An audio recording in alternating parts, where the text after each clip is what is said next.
আসসালামু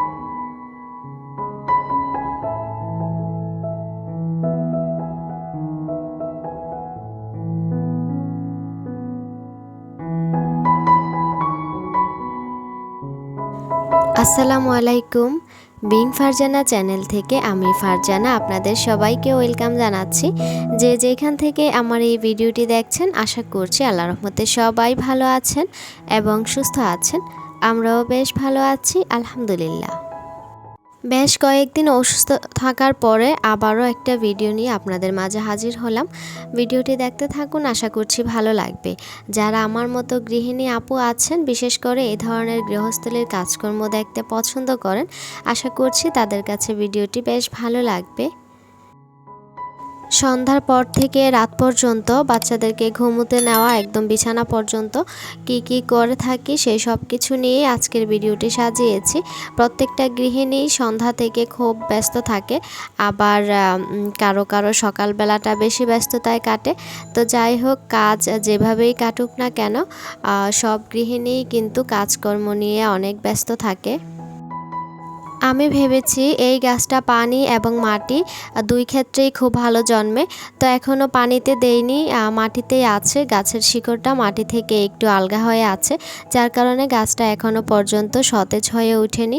এখানে আমি মাটি দিয়ে দেখব আর কি অবস্থা হয়। পরবর্তীতে যদি ভালো মনে করি, তারপরে আমি পানিতে বসিয়ে দেখব এটার গ্রো হয় কিনা।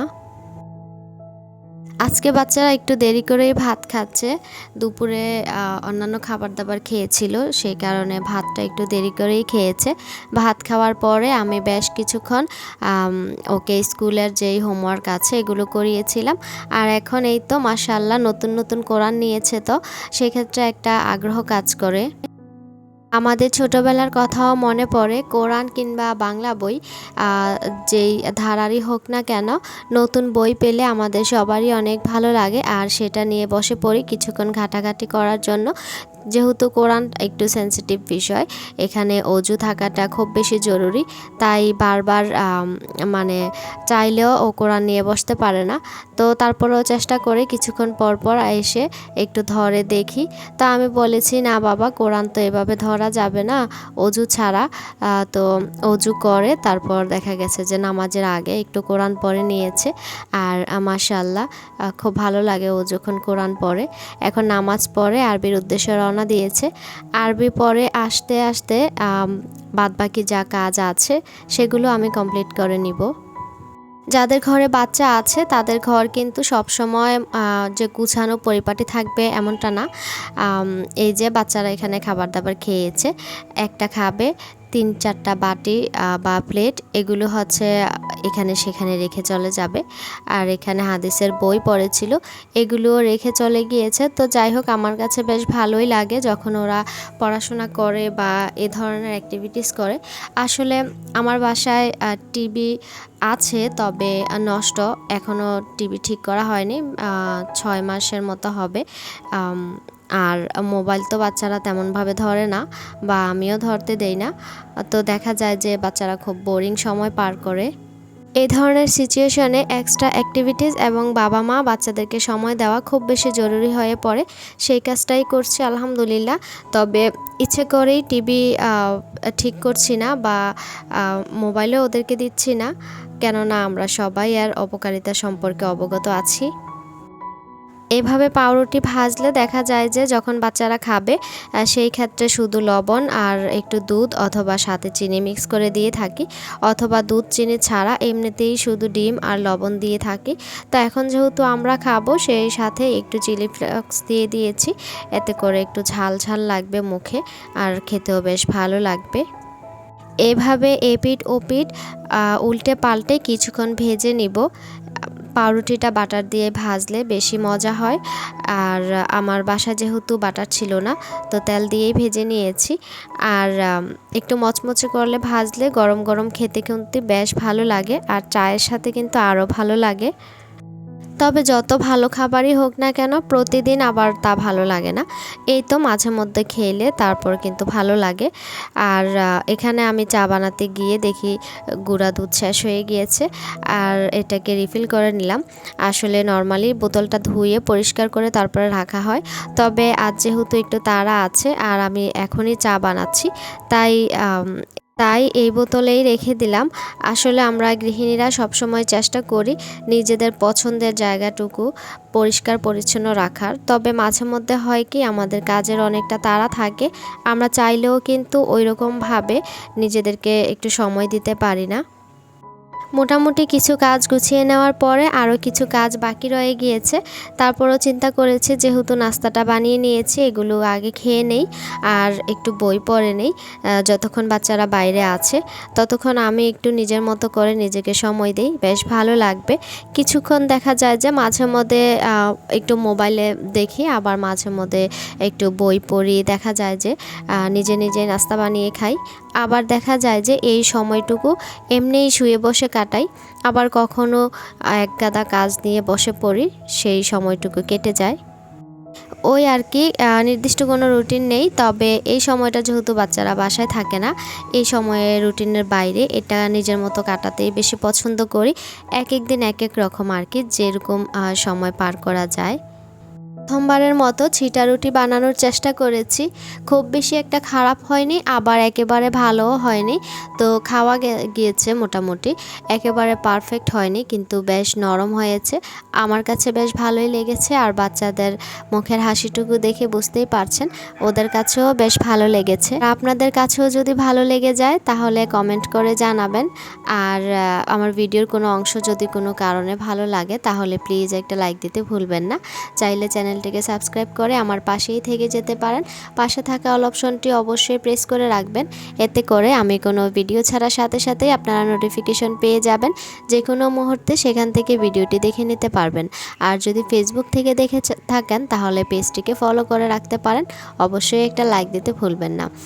ভিডিও সম্পর্কে আপনার যে কোনো মতামত আমাকে কমেন্টস করে জানাতে পারেন, জানতে পারলে আমার বেশ ভালো লাগবে। প্রথমে দেখেছিলেন আমি ক্যারামেল তৈরি করে এর মধ্যে দুধটুকু দিয়ে দিয়েছি, আর খুব ভালো করে এখন বলক তুলে নিচ্ছি। আসলে চুলার আঁচ কমিয়ে আধা ঘন্টা কি 40 মিনিটের মতো হবে আমি রান্না করে নিব। যতটা সম্ভব পানিটা টানিয়ে নিয়ে দুধটাকে আমি ঘন করে ফেলবো।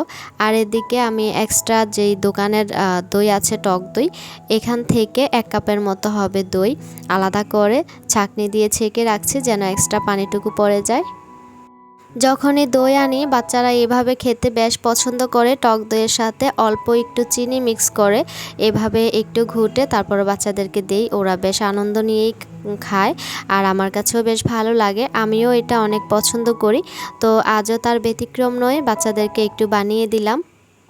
বাচ্চাদেরকে বলতে শুধু আরিয়ানাই আছে বাসায়, আর জারা আর ফারিয়া ওরা হচ্ছে আরবিতে চলে গেছে। আর আরিয়ানা তো চোখে একটু সমস্যার কারণে ওকে বাসায় রেখেছি, আরবিতে যেতে দেইনি। এতক্ষণে দুধ খুব ভালো করে ঘন করে জাল হয়েছে আর পানিটাও ঝরে গিয়েছে। সেই সাথে আপনারা দেখেছেন আমি দুধেই চিনি মিক্স করে দিয়েছিলাম যেন এক্সট্রা পানিটা শুকিয়ে যায়, আর দুধটাকে হাতে একটু ধরা যায় মতো ঠান্ডা হয়েছে, পুরোপুরি ঠান্ডা না, কুসুম গরম যেটাকে বলে আর কি। এবার একটা হ্যান্ড হুইস্কের সাহায্যে খুব ভালো করে দুধের সাথে যেই দইটা দিয়েছিলাম এটা খুব ভালো করে মিক্স করে নিয়েছি। এবার একটা বক্সে করে এটাকে সেট হতে দিব। আর এই ক্ষেত্রে দই বানানোর সময় মাটির পাত্র ব্যবহার করলে সবচেয়ে ভালো হয়, এক্সট্রা পানিটুকু টেনে যায়। তো আমার এখানে যেহেতু ছিল না আমি এই বক্সে করেই রেখেছি। আমি প্রায় সময় দই বানালে এই বক্সে করেই রেখে দেই। আর এখানে যে ড্রয়ারের কাপড়গুলো আছে কাপড়গুলোর নিচে খুব ভালো করে চাপা দিয়ে রেখে দিব, আর খুব সাবধানে ড্রয়ারটা খুলতে হবে, খেয়াল রাখবো বাচ্চারা যেন এদিকে না আসে। আসলে ওদেরকে বলে দিলে ওরা আর ধরবে না। সব সময় চেষ্টা করি রাতে দই বসাতে, এতে করে ঘুম থেকে উঠে দইটা খুব সুন্দর করে বসে যায় আর অপেক্ষার পরিমাণও কমে যায়। বেশ কয়েকদিন হয়েছে আরিয়ানার চোখে একটু প্রবলেম দেখা দিচ্ছে, এই কারণে স্কুলে যায়নি। আর স্কুলে না যাওয়াতে ও বেশ বোরিং ফিল করছিল। আসলে নিজে নিজেই খেলা করছে, নিজের সাথেই কথা বলছে, আর এভাবে বেশ খানিকটা সময় বারান্দায় গিয়ে কাটায়। আমার আসলে খুব খারাপ লাগে, তবুও কিছু করার নেই। যতদিন চোখটা ভালো হচ্ছে না ততদিন তো স্কুলে বা বাইরে পাঠানো সম্ভব হবে না বা ঠিক হবে না। ওই যে শুরুতেই বলেছিলাম যার ঘরে বাচ্চা আছে সে কিন্তু নিজেও জানে না কোন দিক দিয়ে কোন কাজ কমিয়েছে কোন কাজ বাড়িয়েছে। এই যে এদিকে আমি কিন্তু ভাবতেও পারিনি এদিকে যে একটার উপরে আরও 2টা চামচ রেখে দিয়েছে। এভাবে কিন্তু প্রত্যেকটা জিনিসেই বাচ্চারা তাদের হাতের নিখুঁত ছোঁয়া দিয়ে রাখে। আর এগুলো সামলাতে গিয়ে একজন গৃহিণীর অবস্থা খুব বেশি খারাপ হয়ে যায়। তবে অনেকেই এটা বলে থাকে গৃহিণীরা বাসায় বসে কি করে, সারাদিন তো বাসায় বসে থাকে। আসলে একজন গৃহিণীর সাথে যখন 24টা ঘন্টা কাটাবেন বা পার করবেন তখন বুঝতে পারবেন যার একটা বাচ্চা আছে বা 2টা বাচ্চা আছে তাদেরকে আসলে বাসায় কি করো এটা বলে সাজে না। আরবি থেকে বাসায় ফিরেছে, এবার বায়না ধরেছে তো মামার সাথে নিচে এদিকে ওয়াজ মাহফিল দেখতে যাবে, বাচ্চাদের একটা শখ আর কি। তা আমি বলেছি ঠিক আছে যাও। সেখানে গিয়েছে, কিছুটা সময় পার করেছে।